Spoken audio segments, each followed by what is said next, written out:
happy. And don't worry, the breakfast show's here as we come down to 29 minutes after the hour of 8 o'clock. And it is Thursday, which means that we talk tech on a Thursday morning with Dr. Computer, Alex Newman, when he's around. And our guest this morning, Michael Lindo. Good morning to you both. Good morning, Jerry. How are you? Good. Great to see you. Thank you. You as well. Are you there, Alex? It's all right. We don't need you. You carry on. I can't hear you, Alex. You are muted. Yes, you were right. There you go, yes. This is the tech guy, by the way, Michael. Just wanted to let you know I'm wearing my Star Wars t-shirt because it was May the 4th a couple of days ago. So I'm wearing mine, but it's so old, it's faded. It says Star Wars on here. It's from the Old Republic. It does, actually. I can't actually read it off. I thought you were just kidding because it was like pure black, but no, it does say Star Wars in there. It's from the time of the Old Republic. It was given to him by a young Yoda. So you could say it's an actual dark side shirt. I tell you what, I don't know if you're listening yesterday, Alex, but yesterday we did an outside broadcast. We did it from Luneta Eyewear Gallery here in Paitilla. And, talking about tech, it was very interesting to see how tech has changed in, things that we, I guess, almost take for granted, which is what you and I are wearing. And which, Michael, you will need eventually, don't worry. But it's really quite incredible. In fact, that's going to be the topic of my next week's show on Channel 4 at 7 p.m. on Thursdays. It's going to be retro tech. We're going to be talking about the comeback that vinyl has made and how to keep your old equipment running, all sorts of stuff for those retro tech enthusiasts. So be sure to look out for that. Right. Well, it might be retro for you. Still fairly modern for me. Maybe we could talk about, reel-to-reel tape decks and things like that with you. That would be interesting. They were the best. Akai, Tandberg, all those great makes. Anyway, Michael, we're going to talk about e-commerce today. I'm big in e-commerce. I buy a lot. Don't we all? Especially this last year, haven't we all? Oh gosh, yeah. I mean, every statistic that I've seen, the minimum is like doubled the amount of e-commerce that's come from last year to this year and so on. I mean, the worst places where it has been, it's just doubled. In some places, it has been 3, 4, 5 times. How do you see the volume of e-commerce here in Panama, Michael? And do you see it slowing down at any point soon? I don't. I think people are more accustomed. I think there was one of the, few good things that the pandemic did bring was this, tech push forward. Nonetheless, obligatory, of course. People had no choice but to buy online. So I'll just put it this way. I mean, we kind of doubled in sales in e-commerce during 2020 moving forward. So yeah, I don't think it's going to stop anytime soon.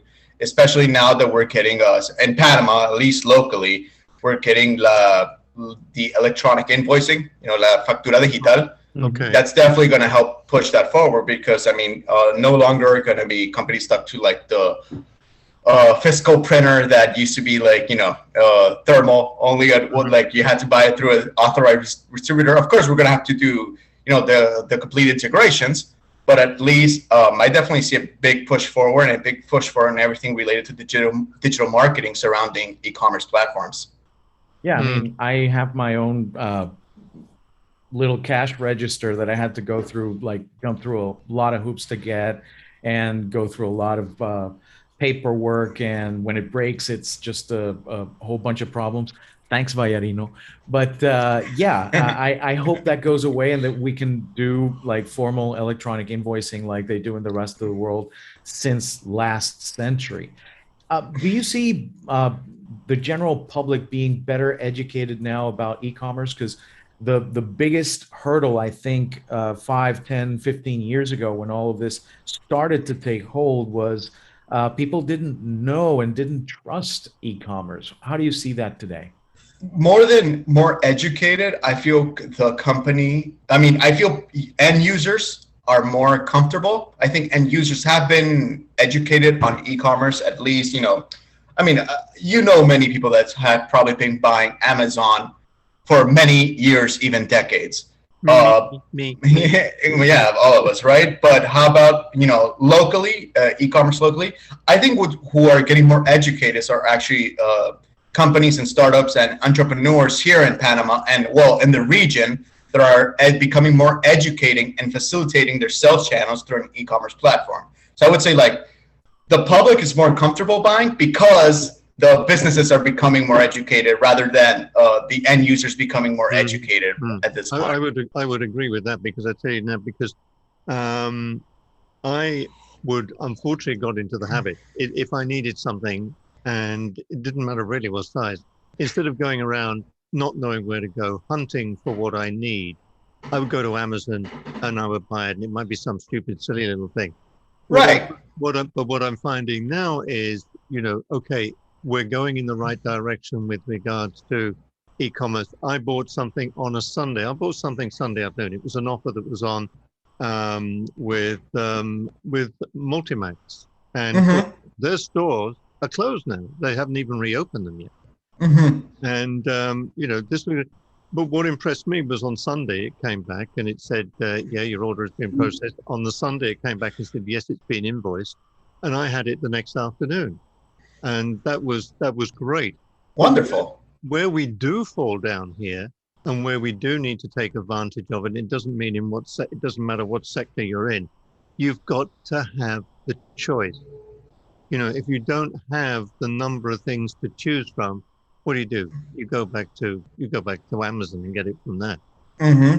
It's a combination of the choice of having, of course, a great product variety. And, you know, you'd be surprised. What I usually tell my clients is to have an inventory that's set up for e-commerce shopping, because you go to a lot of e-commerce websites here in Panama, and the first thing that happens is that they lose you because it's a like mismantled inventory. Everything is everywhere. You can't find what you're looking for. So like what I usually tell my clients, and it's usually the least sexiest part of building an e-commerce website, is the most important thing, at least in my opinion, is having a very robust inventory that you got to make sure that all the keywords and tags associated with your products are there, not only for SEO reasons so that people can find your product, but so that you can filter them through the categorization and filter tools that usually most e-commerce platforms nowadays build upon. But you can't filter them unless you don't add those tags to your product. So usually, like, most part, like I would say, like, even up to 70% of projects where we build e-commerce sites for clients, 70% of it is just building the inventory before we even get to, like, the fun part, which is designing the actual website. Because, you know, especially when it comes to traditional stores that have been working, you know, decades with having a simple inventory system where they only have, like, the name of the product, the SKU, and the pricing. Well, e-commerce websites need a whole lot more than that. You need to make sure what kind of, like, brand it's associated. A title needs to be an e-commerce SEO friendly title, that it has to have a very robust description that tells you everything. It has to have an SKU, which is, you know, your single keeping unit code for every product. It has to have, you know, quantity. It has to have many things, especially tags. You know, like, you want to be able to differentiate between, you know, we were doing a kitchen website, like pans, you know, like cooking pans, one that have, like, silicone pan handles without silicone pan handles. You need to differentiate those with adding a tag. So, you know, you need to give as much information, not only to the user, but the actual platform where you're building e-commerce, so that then you can, when you launch, you can actually, like, have, well, because what's the best thing that you like about Amazon, right? It's easy. Like, you can find what you're looking for very quickly, and you can filter through products very quickly. You want black socks or you want white socks? Okay, let's filter between black or white. So that's what I try to make my clients focus on, because I think that's the biggest hurdle right now. It's building actually a robust, because everything after that comes really easy, in my opinion, you know, just putting it all together at the end. But it must be advantageous, Michael, for the company, if they can go online, if they can get, because let's face it, like I said, that particular store I mentioned, they've not reopened. It's a big store that they had in the mall. So if they're going to stay as an e-commerce company, they're going to be saving a lot of money. They're not paying rent. They're not having the staff to do. The only downside for me personally is that I didn't realize they were closed and everything was open. I went down the other week and I couldn't go in because I needed to search through what they had to see if I could find what it was that I was looking for. So you do miss the touchy-feely. Of course. But I would think that it is advantageous if they can do it well and they can attract on an ongoing basis the buyer. Exactly. And I don't think one necessarily has to replace the other. I tell my clients, it's just another sales channel that you're going to have. Right. It doesn't mean that you need to focus. Of course, there are definitely some businesses that rely on being strictly e-commerce or being strictly, a brick and mortar stores. But honestly, like a lot of channels, I just treat them as another branch of your, of your company. It's another branch that you have in your store, except that this one is virtually. But you do still have to put the same amount of care, timing, and investment as you would any other brick and mortar branch. I mean, it's still it's not just because it's digital doesn't mean it's I wouldn't say easier. It definitely can be a lot more cost effective because of course you're definitely saving up on rent and having the place look nice, but you still have to invest in good web development, building an actual inventory, having someone maintain that inventory the same way you have a staff that runs a brick and mortar store. You need a staff to run an online store. Not necessarily the same amount because you don't have people on the floor, but you need customer service, you need customer experience, you need sales representatives. Yeah. Now, what about distribution? One of the big hurdles back last year was that you couldn't get stuff delivered, next day. You can now in a lot of instances, but a lot of the complaints were from people saying, I ordered something from China and it got to my door faster than something from down the street at the hardware store. So how has that changed, and how have people's expectations changed in the interim, in your perspective? Yeah, that's a great question because honestly, logistics is one of the biggest hurdles. I don't think just in e-commerce. I think in general, and not even because, and it's crazy, right? Because Panama is considered one of the biggest logistics hubs in the world, but when it comes to last mile, which is what they call it, the last mile logistics, which is from the distribution center down to your office or your home, that's always been kind of a pain, let's be honest. Not having actual addresses, or proper addresses like other countries in the world is probably, that's what I would suggest is my biggest hurdle. Definitely it's incremented the demand for these last mile logistic companies such as Pedidos, Pedidos Ya, ASAP 507. From my perspective, I don't really know the numbers, but I just from looking, I'm sure they're growing, right? So the demand for these types of companies are growing. I think people are more reliant on using tools like Google Maps to search and give you a proper address. Yeah, but that's a great question. That's still a big hurdle because I think at the end of the day, we do need support from government agencies to make sure that, at the end, the city is, how would you say, addressed correctly? Yeah, exactly. Address correctly, give proper addresses everywhere, give proper zip codes everywhere so that, and make it institutionalized for everyone. Because at the end of the day, companies are kind of fending off for themselves here. But basically, e-commerce stores have relied on these last mile companies that have grown in the last year or so to do this last mile delivery. And so, it's created a brand new industry. It's not created, but it's grown this other industry, which is this last mile logistic, delivery industry. Do you see more stores changing their regular brick and mortar place to buy kind of stores to experiential centers and distribution hubs and things like that here in Panama? I wouldn't be surprised if a lot more did. I think we're still going to have a lot of brick and mortar stores, especially after a year of pandemic. I think it's just human nature, including myself. Don't get me wrong, I love online shopping, but even myself, I like getting out and touching the actual product before I buy it sometimes. I do think it's going to be like that. I think we are going to see more strictly online stores. I think we're going to see a lot of more startups that are strictly online. I wouldn't know. You know, I wouldn't be surprised either way. I'm sure there's going to be more. I don't know if it's going to completely take over, but yeah, I'm not particularly sure about that one, to be honest.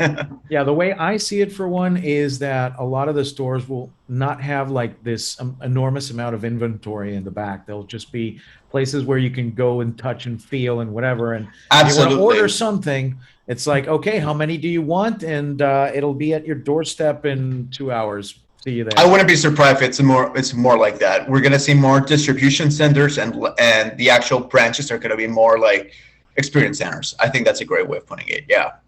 Well, one interesting little thing, it's funny because you mentioned how unfriendly our address system is here in Panama. You know, it's not just for them, because I don't know if you remember, as a few years ago, one of the mayors obviously had nothing to do one day, and he decided he was going to replace the street numbers with the names. I do remember that. So when we were driving down Calle 50, it's not called that anymore. You're looking for, you find 5th Street, and then you're looking for 4th or 3rd, and the numbers were just tiny little things in the corner which you couldn't read unless you got a new pair of glasses. And it would say previously known as, or like previously called Calle 50, Calle 68. Yeah. But I think what you were saying earlier on about the delivery services and the pedidas. What I noticed with this particular company, Motivate, they've obviously got because they actually handed over the delivery and actually gave you a tracking number with it as well, which I thought was pretty cool. Absolutely. Your product is ready to be delivered. This is the tracking number. Somebody will be in touch with you, or you could actually sign up and get email updates. Absolutely. On what was happening. And I thought that was a big step forward. Absolutely. I mean, it's these private companies they're going to find a solution. They're not going to wait around. And, kudos to them, because they're giving us solutions, which is what people actually need at this point. Yeah. Absolutely. Now, what do you think about the efforts being made by the local equivalent of the IRS regarding formalizing some of these online shops that have come up in the last year? I know a lot of people are complaining, saying we're going to get double taxed, but the way I understand it, please correct me if I'm wrong, if you've researched this, it's going to be that, if you already have a shop and you're already paying taxes on whatever, it's the same as usual. But online only shops, or the ones that haven't formalized yet, will have to be taxed in a certain way, especially if they're not physically in Panama, such as Amazon or eBay or something like that. What have you heard on the subject, and how do you think it might affect e-commerce going forward? God, I gotta be really honest. I just started reading up on that, and I don't feel completely informed to give an honest reaction on that. I just started reading about that law yesterday. I want to inform myself more. I still think that, it's still a business. It's absolutely taxation. It's understandable. I don't know about double taxation, which is what I heard as well. That's my understanding as well. Like I said, don't take my word for it, because I still need to do my research. But just because it's completely digital doesn't mean it doesn't have the same, similar cost to running a brick and mortar store. Of course, there are certain things that you save up on, but you still have to invest a lot, especially in talent to maintain your website, especially in, talent to maintain your inventory, especially in, digital marketing. So there's still going to be costs associated. So it's not like a run-of-the-mill cheap, venture for anyone to get in, because you still have to buy inventory and have it somewhere. Of course, it could be at home. But yeah, I don't completely agree with the taxing, especially local e-commerce shops. I understand if, which I don't particularly agree either, but much about taxation either.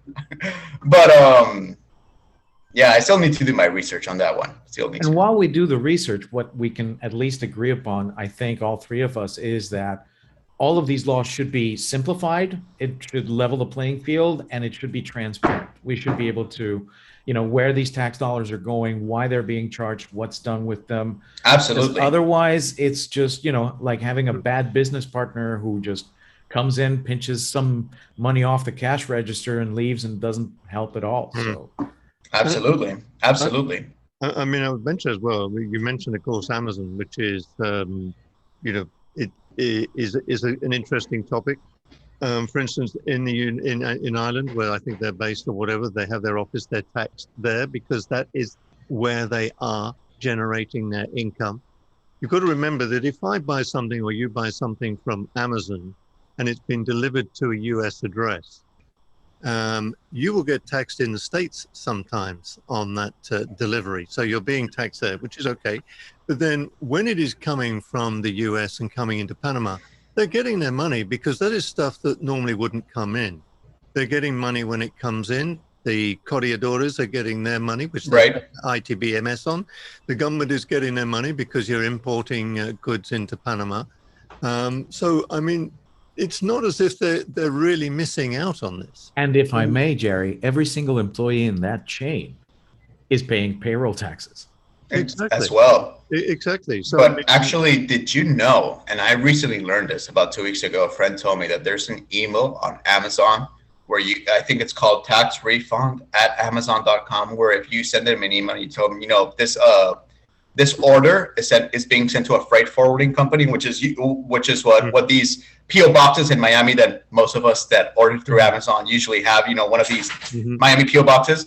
They will refund your taxes, the American taxes that were imposed on the sale, but then you end up paying the import taxes, of course, through the freight forwarding company. So, I mean, yeah, you are paying already an amount of taxes. And like you said, all employees throughout this, especially in the freight forwarding company, are paying taxes through the payroll. Absolutely. Sure. No, absolutely. But yeah, there's a little tidbit of information for you if you want to get some refunds on your next Amazon purchase. Yeah, I'm always a bit weary about that because one of the things that you'll find is that a lot of the goods that perhaps we buy from Amazon and have them eventually come to Panama, some of them are not supposed to be sold outside of the United States. So what's going to happen? They're going to say, okay, well, we're not going to send to that address these items.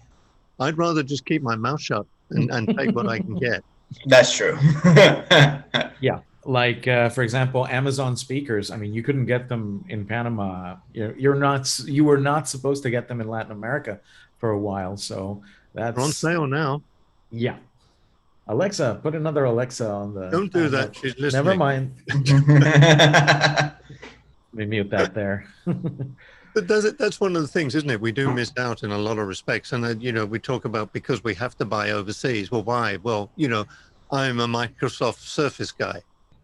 You can't get Microsoft Surface here in Panama. What I do in actual fact is I wait until I go to the States so I don't have to pay all the taxes and duties to get it in. But we're selling, moving to e-commerce and inventories things. Look, we're selling ourselves. We keep talking about tourism. Okay, and bringing people to Panama. A lot of people come to Panama to shop. Okay, absolutely. Because it's but then in that case, don't we need to have the stuff that they want to buy? If I was to come from Argentina and come to a big electronics store in Panama, hoping to get the latest in electronics, they're not there. They're just not there. Absolutely. Well, one thing I can tell you is whatever we get, even if it's not the latest here in Panama, is better than what they have in Argentina. If I recall correctly, they still have a law that computers have to be made there or finished product there or something like that. I've got a lot of people that I've known have come in here and looked at like your old laptop and whatever and bought it off you because that same level of performance back in Argentina would cost 2 or 3 times as much. So yeah, but I understand your point. I mean, a lot of the times you will want to buy like the latest generation of something and the store won't have it, not necessarily because the store doesn't want to have it. It's because the original manufacturer says, no, Latin America gets this last or whatever, which is sad. Panama's also pretty big, I think, on more than like computers and computer pieces, which you can still get.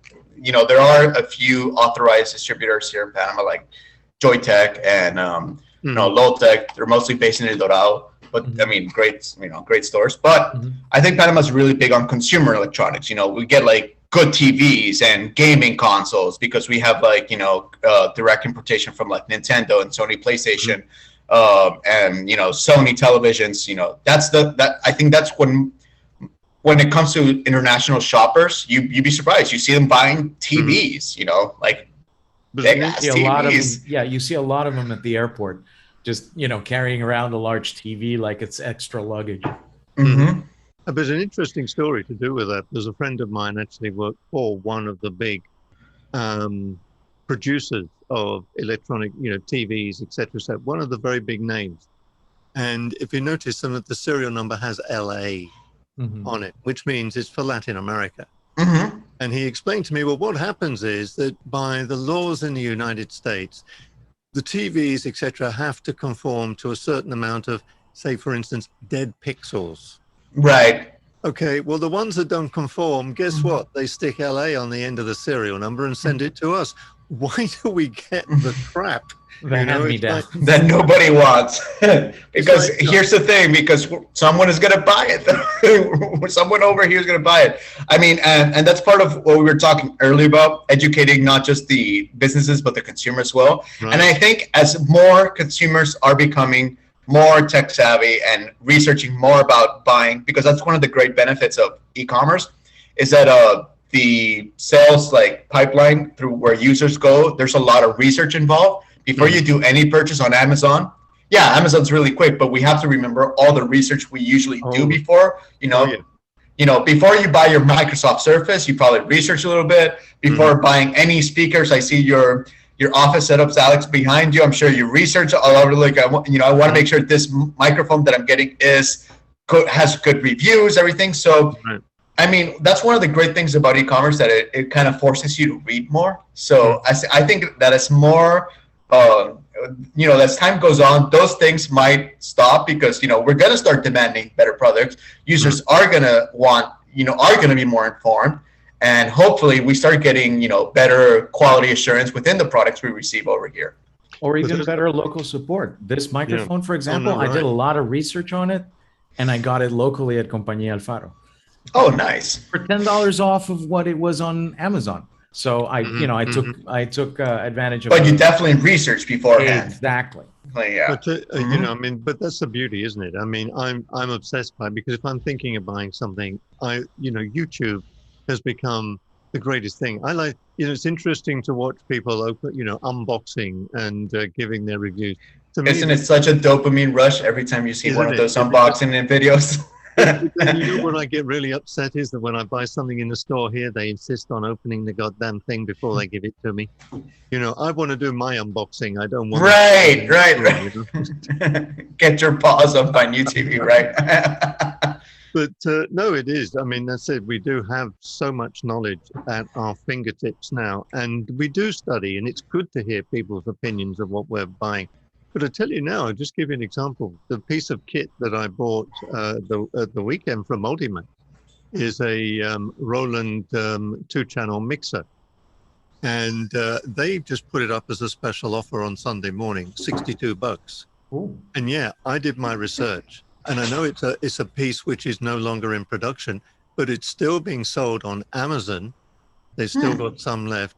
I bought it for $62. Amazon is selling it still for $300. Ooh. So, wow. I was a happy bunny, Of course. and it arrived the next day. I mean, you just don't get better than that. And I didn't have to pay the import tax to bring it in. It was a heavy piece of kit.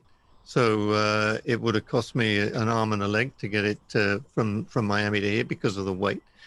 So there, we are going in there. There are offers here if we look for them, and that's what we as the consumer need to be educated in. Hey, before you look at Amazon, check out locally and see what they absolutely. But I mean, at the end of the day, like I said, businesses need to be educated as well, and needs to start giving the actual value proposition to their clients. I mean, if we can't compete with prices on Amazon, one thing we can compete, and the best thing where local businesses can't compete is the timing. Because I mean, isn't it exciting when you buy something on Amazon, but I mean, at least it takes at least 7 business days.